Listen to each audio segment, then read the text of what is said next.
आज के इस वीडियो में हम लोग हिंदी व्याकरण के अनुसार लिंग किसे कहते हैं, लिंग के कितने भेद होते हैं तथा लिंग परिवर्तन के सामान्यतया कितने नियम हैं उसको जानने का प्रयास करेंगे।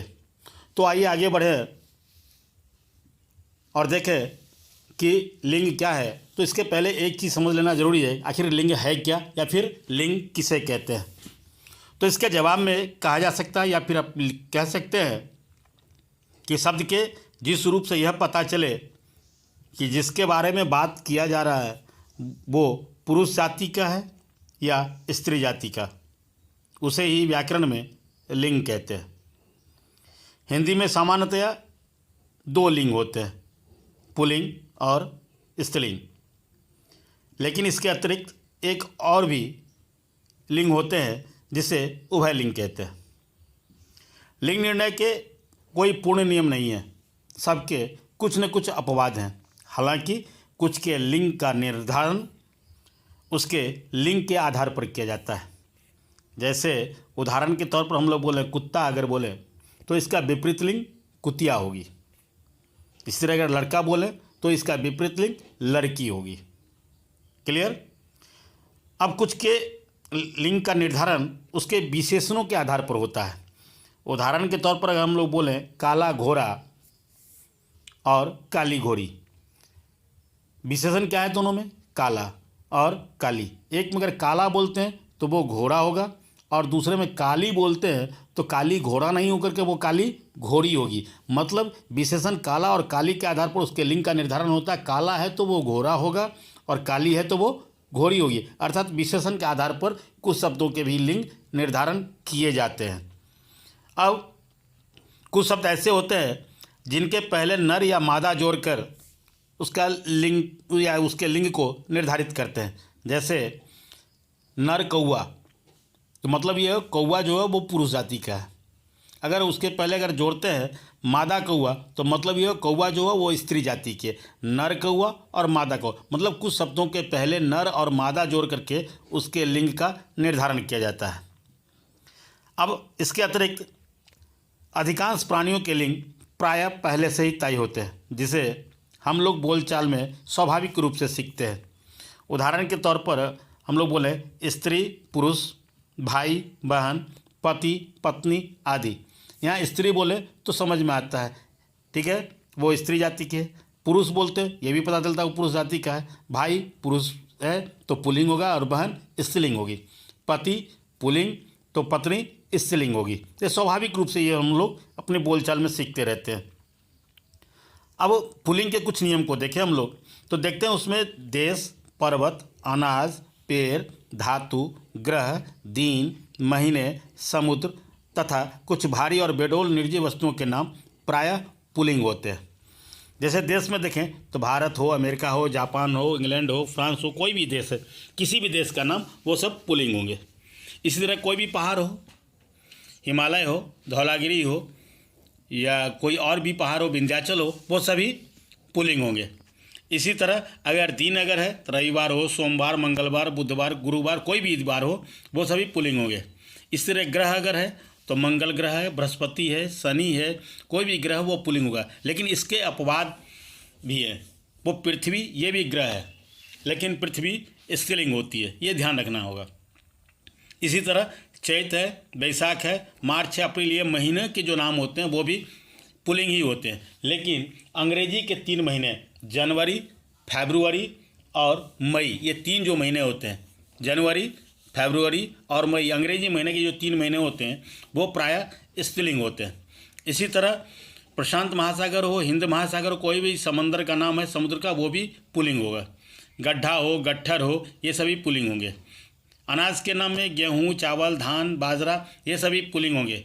लेकिन इसके भी अपवाद हैं, ज्वार स्त्रीलिंग। क्लियर। सोना है, लोहा है, पीतल है, जितने भी धातु हो वो सभी पुल्लिंग होंगे। लेकिन इसके अपवाद में चांदी स्त्रीलिंग है, इसको ध्यान रखना होगा।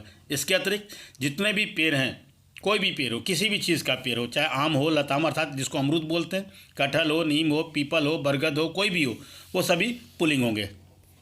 क्लियर। अब संस्कृत के जो पुल्लिंग और नपुंसक शब्द होते हैं नपुंसक लिंग के शब्द होते हैं वो हिंदी में भी पुल्लिंग ही होंगे। दही है, मधु है, धनु, ये सभी संस्कृत में पुल्लिंग और नपुंसक लिंग के उदाहरण हैं, जबकि इनका प्रयोग हिंदी में हम लोग पुल्लिंग के रूप में करते हैं। क्लियर।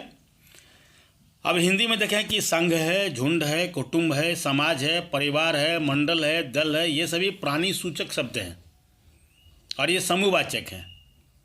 ठीक है, ये सभी पुल्लिंग होंगे। क्लियर। इसके कुछ अपवाद है जो स्त्रीलिंग होता है, आगे है उस पर हम लोग चर्चा करेंगे। अब इसके अलावा देखते हैं कुछ ऐसे पुल्लिंग शब्द होते हैं जिनके अंत में प्रायः ना, आव, आपा, पन, त्व आदि प्रत्यय से बनने वाले जो शब्द होते हैं वो सभी पुल्लिंग होते हैं। जैसे मोटापा है, अपनत्व है, कामना है, दोहराव है, बचपन है, ये सभी पुल्लिंग शब्द होंगे। क्लियर। अब हिंदी वर्णमाला के 3 अक्षर हर्ष ई, दीर्घ ई और री को छोड़कर शेष जितने भी वर्ण होंगे अर्थात जितने भी अक्षर होंगे वो सभी पुल्लिंग होंगे। सिर्फ ये 3 वर्ण ही हिंदी वर्णमाला के जो स्त्रीलिंग हैं। क्लियर। इसके अलावा देखें कि मनुष्य के शरीर के जो अंग होते हैं उसमें सिर, कान, नयन, गला, मस्तक आदि शब्द पुल्लिंग होते हैं। क्लियर। पर यहाँ ध्यान रखना हुआ कि नयन की जगह अगर आँख हो तो वो स्त्रीलिंग हो जाएगी, गला की जगह अगर ग्रीवा हो जाए तो वो स्त्रीलिंग हो जाएगी। पर वहीं नयन है तो पुल्लिंग है और गला है तो वो पुल्लिंग है। क्लियर। अब स्त्रीलिंग में देखें तो इसमें जो सबसे पहले देखते हैं कि हिंदी वर्णमाला के 3 अक्षर हर्ष ई, दीर्घ ई और री, ये 3 अक्षर स्त्रीलिंग होते हैं। इसके अतिरिक्त से जितने भी अक्षर हैं वो सभी पुल्लिंग होंगे। इसके अतिरिक्त लिपि, बोली और भाषा के नाम भी सदैव स्त्रीलिंग होते हैं। चाहे जैसे उदाहरण के तौर पर हम लोग बोले हिंदी बोले, अंग्रेजी, भोजपुरी, मगही, जितनी भी भाषा या बोली है सभी स्त्रीलिंग होंगे। नदियों के नाम भी स्त्रीलिंग ही होते हैं, जैसे गंगा, यमुना, कमला, कोसी, कोई भी नदी हो सब स्त्रीलिंग होंगे नदियों के नाम। तिथियों के नाम भी स्त्रीलिंग होते हैं, जैसे पहली तिथि या पहली तारीख, परीब, द्वितीया, पूर्णिमा, अमावस्या आदि, ये सभी स्त्रीलिंग होंगे। संस्कृत के स्त्रीलिंग शब्द भी प्रायः स्त्रीलिंग हुए होते हैं, जैसे सरिता है, आशा है, निशा है, रजनी है, लता, ये सभी संस्कृत से आए हुए शब्द हैं जिनका प्रयोग हम लोग हिंदी में भी करते हैं। और संस्कृत में भी ये शब्द स्त्रीलिंग है तो हिंदी में भी ये स्त्रीलिंग ही होंगे। मतलब संस्कृत के स्त्रीलिंग शब्द का प्रयोग हिंदी में भी स्त्रीलिंग के तौर पर ही करते हैं। क्लियर। अब है कुछ भाववाचक संज्ञा जिसके अंत में ता, ती, न, आवट, आहट आदि प्रत्यय लगे हों तो ऐसे शब्द स्त्रीलिंग होंगे। जैसे उदाहरण के लिए चिकनाहट, मूर्ति, कृति, चिकनाई, जलन आदि ऐसे शब्द हैं जो भाववाचक हैं और इनके अंत में दीर्घ ई, ता, ती, न, आवट, आहट आदि प्रत्यय लगे हैं या इन प्रत्ययों से बने हुए शब्द हैं तो ये स्त्रीलिंग होंगे। क्लियर। इसके अतिरिक्त संस्कृत के देखते हैं कि वायु, ऋतु, आत्मा, अग्नि, विजय, पराजय आदि ऐसे कुछ शब्द हैं संस्कृत के जो संस्कृत में पुल्लिंग होते हैं, लेकिन इनका प्रयोग जब हम हिंदी में करते हैं तो ये हिंदी में आकर के स्त्रीलिंग हो जाता है, अर्थात हिंदी में इनका प्रयोग स्त्रीलिंग के तौर पर किया जाता है। क्लियर। अब शरीर के कुछ अंग जैसे पुल्लिंग थे वहाँ इसके पहले हम लोग चर्चा कर रहे थे, उसी तरह शरीर के कुछ अंग स्त्रीलिंग भी होते, जैसे आँख है, नयन अगर है तो पुल्लिंग है, पर आँख अगर हो जाए तो वो स्त्रीलिंग, नाक है स्त्रीलिंग है, जीभ स्त्रीलिंग है, बाँह स्त्रीलिंग है, कलाई स्त्रीलिंग है, जांघ स्त्रीलिंग है, ग्रीवा स्त्रीलिंग है, पर वहीं गला हो जाए तो वो पुल्लिंग, हड्डी स्त्रीलिंग है। इसको ध्यान रखना होगा। अब इस तरह देखते हैं कुछ प्राणी सूचक शब्द हैं जो स्त्रीलिंग होते हैं। समूहवाचक प्राणी सूचक जो शब्द हैं वो जैसे संसद है, सभा है, सेना, समिति, सरकार, कमेटी, परिषद, भीड़, टोली आदि ऐसे शब्द हैं जो प्राणीवाचक शब्द हैं पर वो समूह की ओर संकेत करते हैं। तो ऐसे कुछ शब्द हैं जिनका प्रयोग हम लोग हिंदी में स्त्रीलिंग के तौर पर भी करते हैं। क्लियर। अब देखते हैं कि कुछ दीर्घिकारांत शब्द जो होते हैं जो निर्जीव वस्तुओं के नाम होते हैं वो स्त्रीलिंग होते हैं, जैसे चिट्ठी है, पोथी है, लेखनी, ये सभी निर्जीव दीर्घिकारांत शब्द हैं तो ये सभी शब्द स्त्रीलिंग होंगे। क्लियर। अब उभयलिंग को देखें तो कुछ शब्द ऐसे भी होते हैं जिनका प्रयोग दोनों लिंगों में होता है, वो पुल्लिंग में भी होता है और स्त्रीलिंग में भी होता है। तो ऐसे जो शब्द होते हैं जिनका लिंग परिवर्तन नहीं होता है, लिंग में कोई अंतर नहीं किया जाता है, तो इसे ही हम लोग उभयलिंग कहते हैं। जैसे प्रधानमंत्री है, वो पुरुष भी हो सकता है, कोई स्त्री भी हो सकती है। मंत्री है, इंजीनियर है, डॉक्टर है, अध्यक्ष है, मैनेजर, ये सभी कोई पुरुष भी हो सकता है और कोई स्त्री भी हो सकती है। तो इसे उभयलिंग के अंतर्गत रखा गया है। क्लियर? इसमें कोई लिंग परिवर्तन इसका नहीं होगा। हालांकि आजकल कुछ लोग अध्यक्ष की जगह पर अध्यक्षा भी लिखने और बोलने लग गए हैं, जो व्याकरणिक दृष्टिकोण से उपयुक्त नहीं है, उचित भी नहीं है और ना सही है। पर आजकल व्यवहार में अध्यक्ष की जगह बहुत से लोगों को अध्यक्षा भी लिखते हुए देख सकते हैं। ठीक है, वो आज का एक नया चलन, एक ट्रेंड चला है। खैर जो भी हो, अब कुछ शब्द के लिंग का निर्धारण करने के लिए प्रायः वाक्यों में प्रयुक्त क्रिया और विशेषण की सहायता ली जाती है। जैसे आदमी भोजन कर रहा है और स्त्री भोजन पका रही है। यहाँ दोनों ही वाक्यों में प्राकृतिक लिंग भेद है। ठीक है, वो आदमी पुरुष है तो वो कर रहा है, और यहाँ स्त्री स्त्रीलिंग है तो वो कर रही है। तो दोनों ही वाक्यों में हमने देखा कि प्राकृतिक तौर पर यहाँ लिंग का भेद हुआ है। जबकि वहीं दूसरा एक उदाहरण ले लें, वहाँ देखते हैं कि पंखा चल रहा है और घड़ी चल रही है।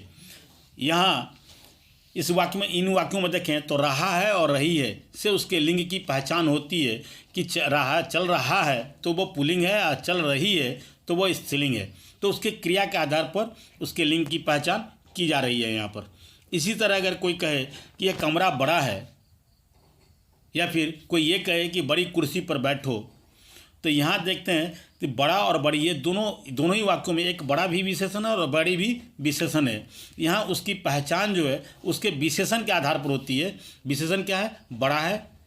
अगर बड़ा है तो वो पुल्लिंग है, और अगर बड़ी है तो वो स्त्रीलिंग है। यानी विशेषण के आधार पर उसके लिंग की पहचान यहाँ की जा रही है। क्लियर? आशा है ये बात आपकी समझ में आई होगी, और ये वीडियो भी आपको पसंद भी आया होगा। ये वीडियो पसंद आया हो तो इसे आप लाइक करें, इसे अपने मित्रों तक शेयर करें, और अगर अभी तक आपने चैनल को सब्सक्राइब नहीं किया है तो चैनल को सब्सक्राइब करें, बेल आइकन जरूर दबाएं, ताकि समय से नई वीडियो का नोटिफिकेशन आप सबको मिलता रहे। आप देखते रहें हिंदी ट्यूटोरियल क्लासेस। धन्यवाद।